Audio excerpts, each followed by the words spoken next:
नारायण। नमस्कार दोस्तों, आज हम बात करेंगे देवलोक के पत्रकार नारद मुनि के बारे में और उनकी एक दिलचस्प कहानी बताएंगे।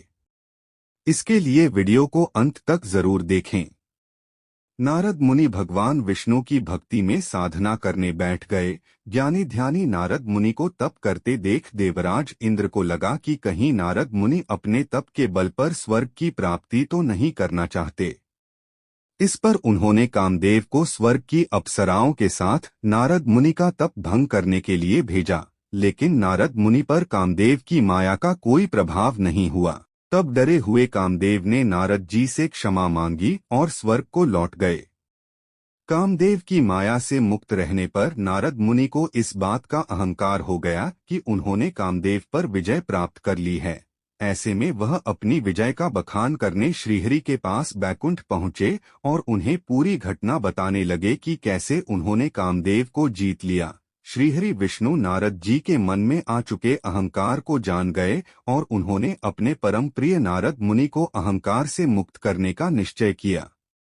जब नारद जी बैकुंठ से लौट रहे थे तो रास्ते में उन्हें एक बहुत सुंदर और समृद्ध नगर दिखा, जिसमें बहुत बड़ा राजमहल था। यह नगर श्रीहरि ने अपनी योगमाया से निर्मित किया था। नारद मुनि अपनी धुन में होने के कारण कुछ समझ नहीं पाए और इस नगर के राजमहल में पहुँचे। राजा ने उनका भव्य स्वागत किया और अपनी पुत्री को बुलाकर नारद मुनि से कहा कि मुझे अपनी राजकुमारी का स्वयंवर करना है। आप इसका हाथ देखकर इसके भविष्य के बारे में कुछ बताइए।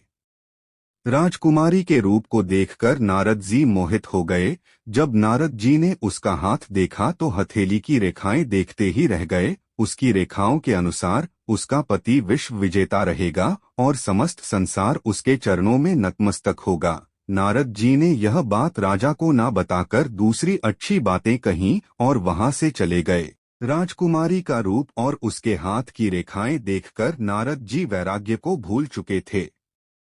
विवाह की कामना लेकर नारद जी वापस बैकुंठ गए और विष्णु जी से खुद को रूपवान बनाने की विनती की। इस पर श्रीहरि ने कहा, मुनिवर, हम वही करेंगे जो आपके हित में होगा। नारद जी ने उनकी बात के मर्म को नहीं समझा और विवाह के विचार में खोए हुए बैकुंठ से लौटकर राजकुमारी के स्वयंवर में चले गए। उन्हें लग रहा था कि अब तो वह बेहद रूपवान हो गए हैं और राजकुमारी अब उनके ही गले में वरमाला डालेगी। लेकिन राजकुमारी ने एक अन्य राजकुमार के गले में वरमाला डाल दी और नारद मुनि की तरफ देखा तक नहीं। नारद जी को लगा श्रीहरि ने मुझे रूपवान बनाया, फिर राजकुमारी ने मुझे देखा भी नहीं। इन विचारों के साथ उन्होंने जल में अपना चेहरा देखा तो आश्चर्यचकित रह गए। उनका चेहरा बंदर के समान था। नारद जी बहुत क्रोधित हुए और क्रोध में भरकर ही वे बैकुंठ पहुँचे, जहां श्रीहरि विष्णु के साथ उन्होंने राजकुमारी को भी देखा। इस पर उन्होंने श्रीहरि को बहुत भला बुरा कहा और शाप दिया कि आपने बंदर का मुख देकर मेरा उपहास कराया है। मैं आपको शाप देता हूं कि आप पृथ्वी पर जन्म लेंगे और इन्हीं बंदरों की सहायता आपको लेनी होगी। आपने मुझे स्त्री वियोग दिया है, आपको भी स्त्री वियोग सहना होगा। श्रीहरि विष्णु भगवान नारद जी की बात सुनकर मुस्कुराते रहे। तभी राजकुमारी लक्ष्मी माता के रूप में समा गई।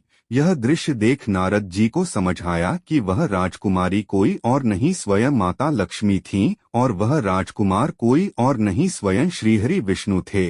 ज्ञान होने पर नारद मुनि भगवान से क्षमा मांगने लगे, लेकिन शाप को वापस नहीं ले सकते थे। श्रीहरि ने भी उनकी वाणी का मान रखा और श्री राम के रूप में अवतार लिया। इसमें उन्हें माता सीता से वियोग भी सहना पड़ा और वानर रूपी रुद्रावतार हनुमान जी ने संकट के समय उनका साथ भी दिया। वीडियो पूरा देखने के लिए धन्यवाद। आपका दिन शुभ हो।